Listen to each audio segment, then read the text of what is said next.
Olá, bem-vindos ao Olhar Digital Plus. Ao longo das últimas décadas, o crescimento da tecnologia aumentou o número de empregos. Durante algum tempo, muita gente tinha dúvidas. Será que os computadores iriam aumentar ou diminuir os postos de trabalho? Estudos recentes mostram que as máquinas, até agora, fizeram crescer as oportunidades. Até agora. Daqui para frente, essa lógica deve começar a mudar. E várias posições, e até profissões inteiras, correm risco de extinção. No final do programa de hoje, você confere o novo cenário do trabalho na era digital. Antes, tem os outros destaques de hoje. Quem sabe vira verdade em todos os ônibus do país. Pagar a passagem com cartão de débito ou de crédito. A novidade está em testes em São Paulo. Ele se tornou um dos termos da vez no mundo da tecnologia. Redes neurais. Hoje você vai saber do que se trata. E ainda tem uma dica que pode ser mais que útil.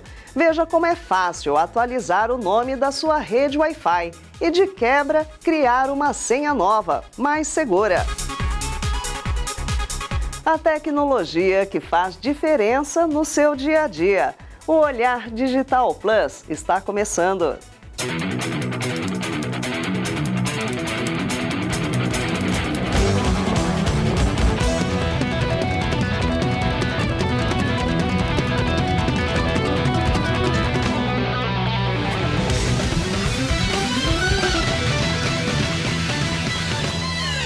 Redes neurais. Elas estão entre os assuntos mais quentes do mundo da tecnologia.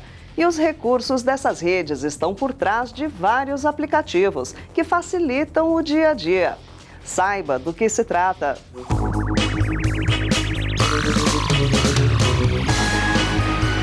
As redes neurais computacionais já não tentam mais copiar o funcionamento do cérebro humano, mesmo porque o órgão ainda é um grande mistério para a ciência e ninguém sabe exatamente de tudo que ele é capaz. Ainda assim, no mundo da tecnologia, as redes neurais estão transformando uma série de aplicações e deixando o mundo digital cada vez mais inteligente.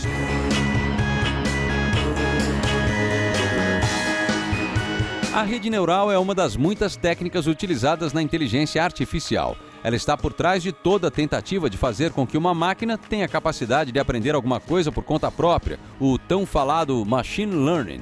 Hoje, quase tudo que um programa de computador ou um aplicativo para smartphone é capaz de fazer é determinado por uma programação feita pelo ser humano. As redes neurais, não. Elas são um passo adiante dessa realidade. Com a capacidade de inteligência, com essa capacidade de aprendizagem, a meta é fazer com que as máquinas possam realizar novas tarefas, não por um processo de programação, mas por um processo de aprendizado. Como o próprio nome sugere, as redes neurais são compostas por várias camadas de neurônios. O funcionamento é relativamente simples. O neurônio recebe um sinal de entrada. Esse sinal é processado, manipulado e, em seguida, entregue para uma etapa de saída. Um sinal de entrada pode ser, por exemplo, uma foto, um som ou um texto qualquer. Depois de processado este primeiro sinal, a aplicação baseada em redes neurais desenvolve um sinal de saída do tipo "essa mensagem é um rosto" ou "a voz presente nesse arquivo de som é a daquela pessoa". A rede é que dá a complexidade necessária para que funções realmente úteis possam ser implementadas. Então, exemplos de funções úteis que nós temos hoje são reconhecimento de objetos dentro de imagens, reconhecimento de palavras dentro de fala, reconhecimento de partes de texto. Tá? Então, tudo isso são aplicações que já estão disponíveis para os usuários. O mais interessante de toda essa história é que o valor entregue na etapa de saída pode ser aprendido pela rede neural. A gente já utiliza bastante coisa baseada em redes neurais. O sistema de busca do Google, o reconhecimento de pessoas em fotos pelo Facebook e até alguns aplicativos móveis como o Prisma, que transforma fotos em espécies de obras de arte. Esses são bons exemplos. As redes são muito boas para se captar da complexidade que nós temos numa imagem ou num áudio e extrair, né, dessa complexidade os elementos essenciais para a realização de uma tarefa. Outro bom exemplo são as câmeras instaladas na frente de alguns carros semi-autônomos. Sim, elas precisam observar de forma autônoma tudo à sua frente, mas se concentrar em alguns elementos especiais, como as faixas de rolagem da estrada, as placas de sinalização e até a presença de pedestres ou semáforos. Ou seja, a câmera precisa ser capaz de olhar dentro daquela imagem em tempo real e identificar todos esses objetos e, a partir dessas informações, tomar uma decisão. Se a gente parar para pensar, o processo é uma tarefa um tanto complexa, mas é algo muito bem executado pelas redes neurais.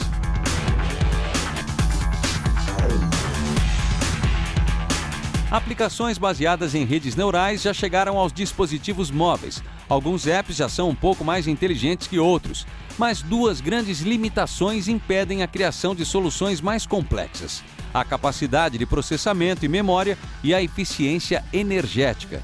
Para driblar essa realidade, a maioria das aplicações baseadas em redes neurais para smartphones faz o processamento na nuvem, ou seja, em servidores superpoderosos conectados. Isso explica a necessidade de estar conectado à internet para usar esse tipo de serviço. Além do Prisma, podemos destacar os sistemas de busca por voz e até a nova função do Skype, que promete tradução em tempo real durante uma conversa.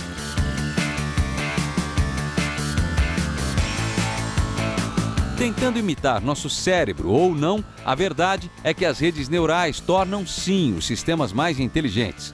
Quase igual a gente tenta fazer diariamente, recebendo informações, analisando e tomando decisões em função dos sinais que recebemos. Ao que tudo indica, chegou a vez do nosso smartphone começar a imitar nossa cachola.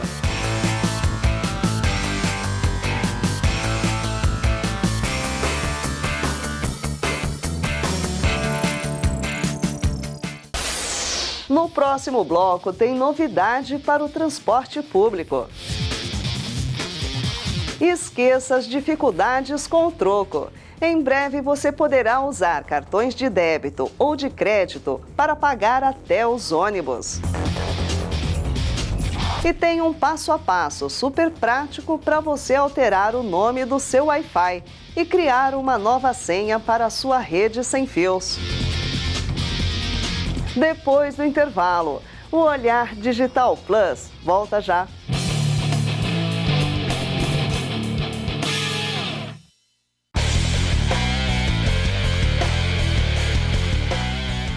A tecnologia já está aí. Graças a redes celulares mais rápidas e mais estáveis, já dá para usar cartões de débito e de crédito para pagar quase tudo. Uma das últimas fronteiras são os ônibus das cidades. Mas uma experiência em São Paulo mostra como isso pode mudar rapidamente.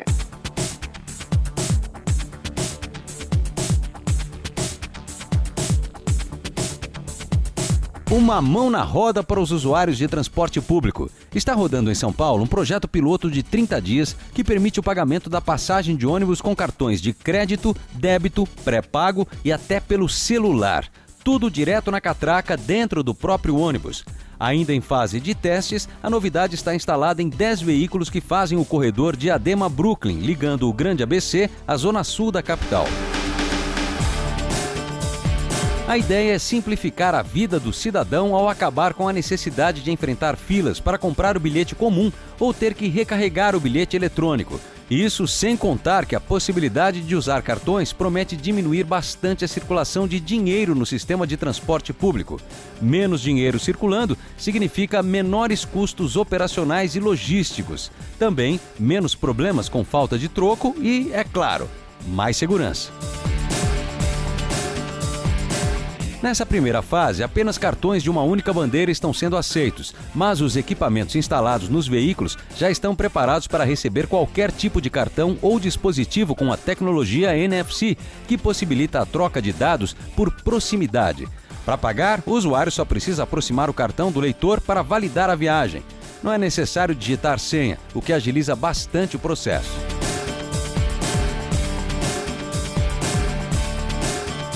A grande diferença é que a transação vai ser offline no momento do embarque, por própria característica do transporte coletivo, né? A gente tem que propiciar agilidade para o cliente, para não ter fila. Então, no momento, ele encosta o cartão, é offline, ele vira a catraca, aí tem toda uma inteligência de whitelist, de blacklist, para aí sim a conexão online da Autopass para todo o sistema vinculado com as bandeiras. Para o próximo ano, a perspectiva é que o projeto possa se expandir para outros municípios, outras capitais e até outros meios de transporte. Claro, se tudo correr dentro do previsto nessa primeira fase de testes. São Paulo se beneficia de forma pioneira no modal ônibus, mas já existe um plano de expansão tanto para trens quanto para metrô. Que todo o transporte público aceite cartão como um estabelecimento comercial. Nem tudo são flores ou mão na roda. Se o seu cartão não tiver esse símbolo da tecnologia de pagamento sem contato, o NFC, não tem jeito. Você vai precisar pedir um novo para o seu banco, caso queira usá-lo para pagar o ônibus. Isso certamente vai atrasar um pouquinho a adesão ao novo método de pagamento. De qualquer jeito, se serve de exemplo, os cartões com NFC já são aceitos no sistema de transporte de Londres desde 2012. Lá, cerca de 1 milhão de passagens são pagas com cartão todos os dias. Sabe o que isso significa?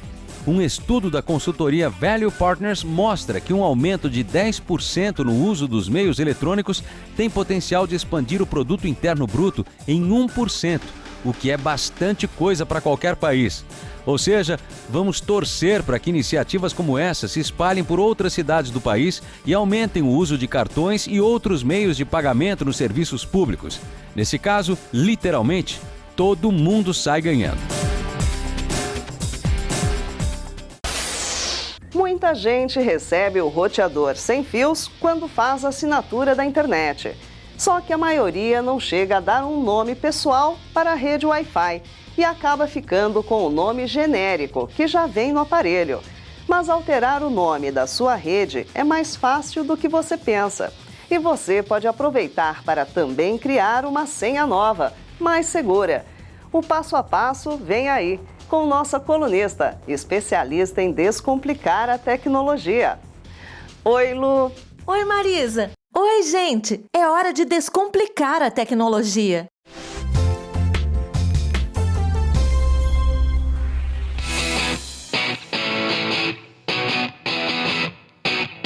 Você sabia que precisa trocar a senha do seu roteador de tempos em tempos?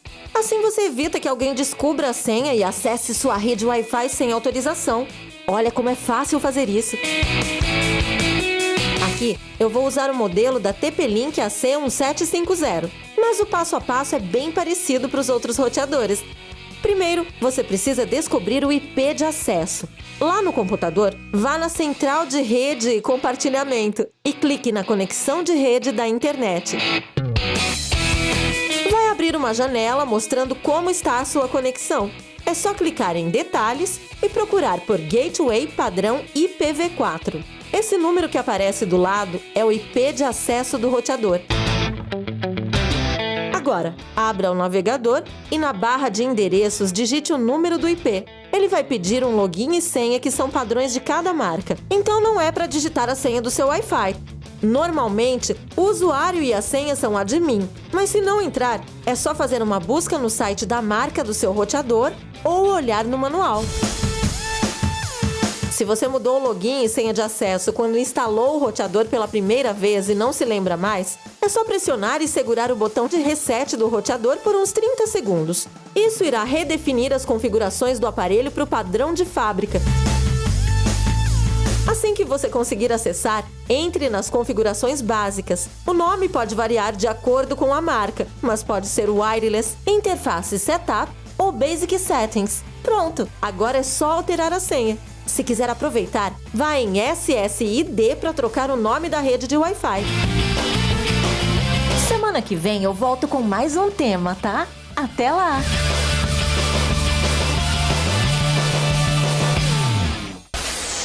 Faça como milhares de internautas que já enviaram suas dúvidas para nós. Acesse o canal da Lu no olhardigital.com.br, use esse formulário e envie sua pergunta. A gente seleciona e a Lu responde para você aqui. Aproveite! E no próximo bloco, o mercado de trabalho começa a mudar. Se até hoje a tecnologia ajudou a criar empregos, daqui para frente a história pode ser bem diferente. Algumas profissões correm o risco até de extinção. Você confere esse novo cenário logo após o intervalo. O Olhar Digital Plus volta já.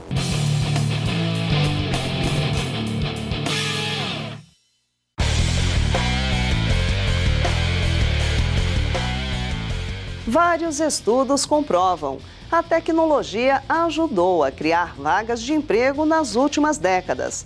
As profecias que diziam que os computadores iam prejudicar o mercado de trabalho deram em nada. Mas estamos às vésperas de um novo ciclo de inovação digital. E nessa nova era a história pode ser outra. Algumas profissões correm o risco de até desaparecer. Confira no segundo capítulo da série Trabalho Digital.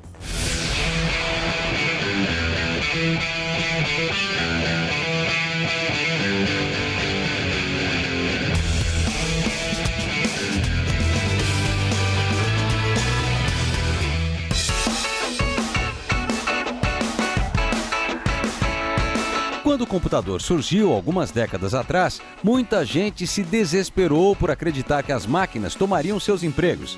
Não foi bem assim. Pelo contrário, os computadores deram muito mais trabalho para muita gente e dão até hoje. Mas, infelizmente, essa foi a história até agora. Daqui para frente, as coisas começam a mudar. O alerta veio de uma análise feita pela consultoria Ernst & Young. O estudo diz que até 2025, ou seja, nos próximos 9 anos, 1 em cada 3 postos de trabalho deve ser substituído por tecnologia inteligente. Será? O que a gente vê é que a automação veio para chegar, né? Chegou para ficar, de alguma forma. E com o passar do tempo, realmente, funções mais operacionais, que podem facilmente ser substituídas por soluções de tecnologia, tendem a realmente a desaparecer. Então, a gente vê algumas funções como caixa de banco, operador de telemarketing, corretor de imóveis. Hoje em dia, a gente já tem até aplicativos para alugar imóveis. Então, tem várias funções que são mais operacionais que a gente vê substituindo. Ninguém precisa se desesperar com a notícia, não. Mas o sinal de alerta é importante, especialmente para a moçada mais jovem que está chegando ou vai chegar ao mercado de trabalho. Mas também serve para quem já está na batalha. Vai aí uma dica. Acompanhe as novas tendências tecnológicas e avalie como elas podem impactar sua profissão. Será que alguma máquina, software ou robô seria capaz de fazer exatamente o que você faz hoje? Cabe a cada um poder olhar e dizer assim, como, projetando há 10 anos à frente, como essa tecnologia pode afetar a minha profissão. Como a automação, como a robótica, como a inteligência artificial vai afetar. E o que é meu, que é da minha essência, que é do meu expertise, que é do meu conhecimento, que é do ser humano. E que quanto mais eu me especializar nisso, a gente vê um movimento das pessoas se especializando cada vez mais para poder competir, né, com a automação e se diferenciar frente a uma máquina, né? Existe até uma lista dos empregos que correm mais risco de extinção até 2025. Alguns exemplos são o operador de telemarketing, que em alguns casos já está sendo substituído pelo atendimento robotizado. Tem também o caixa de banco, uma vez que a maioria das pessoas já prefere fazer suas transações digitais online ou até mesmo no celular. Os caixas de lojas também estão na lista. Em alguns estabelecimentos nos Estados Unidos já não existe mais o caixa. O próprio cliente passa sua compra pelo leitor do código de barra, coloca tudo na sacola e faz o pagamento ali mesmo. Nas lojas da Apple, por exemplo, dependendo do produto, você pode pegar na prateleira, escanear o código de barras com o celular, pagar também pelo Apple Pay e literalmente sair andando. Outra profissão que está na lista não deve ser extinta, mas pode ter suas vagas reduzidas drasticamente. o profissional que faz o check-in nos aeroportos. Praticamente todas as companhias aéreas já permitem que o passageiro faça seu próprio check-in através da internet, do celular ou de totens digitais. A maioria das pessoas já procura o atendimento, o autoatendimento que a gente chama. Então hoje a gente tem aproximadamente 60% de todos os nossos passageiros que já fazem o check-in ou via web, mobile ou através dos nossos totens de autoatendimento. Na prática, o funcionário do check-in está ali muito mais por causa das malas, mas até isso começa a mudar. Em vários aeroportos, depois do check-in feito, o próprio passageiro coloca sua mala em uma esteira e pronto. Muitos desses passageiros que voam a negócio, viagens curtas principalmente, eles já fazem todo o processo de maneira automatizada e independente, e a gente só vê o passageiro no final no embarque. Apesar do sinal amarelo, especialistas acreditam que essa extinção de postos de trabalho ainda leva algum tempo para acontecer e virá de forma gradativa. Novas tecnologias custam caro e, na maioria dos casos, dependendo da função, a máquina ainda não substitui a sensibilidade e a capacidade de interação humana. Mas cá entre nós, até isso é questão de tempo.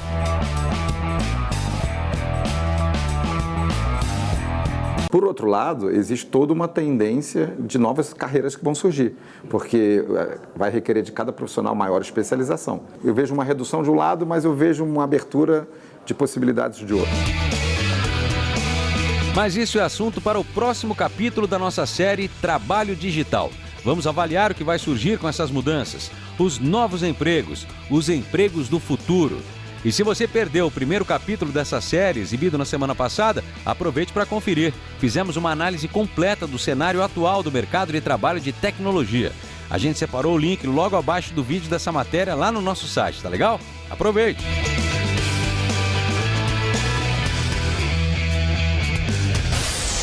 Acesse olhardigital.com.br e fique em dia com a tecnologia que muda a sua vida.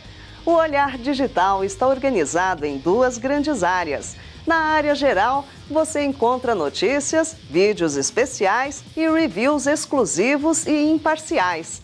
Tudo para você se sentir em casa na era digital. Na área Pro, informação aprofundada para quem precisa da tecnologia para trabalhar e não pode perder nada do que movimenta o mercado e as tendências do século XXI. Aproveite o melhor conteúdo de tecnologia da web brasileira. Semana que vem tem mais. Olhar Digital. O futuro passa primeiro aqui. Tchau!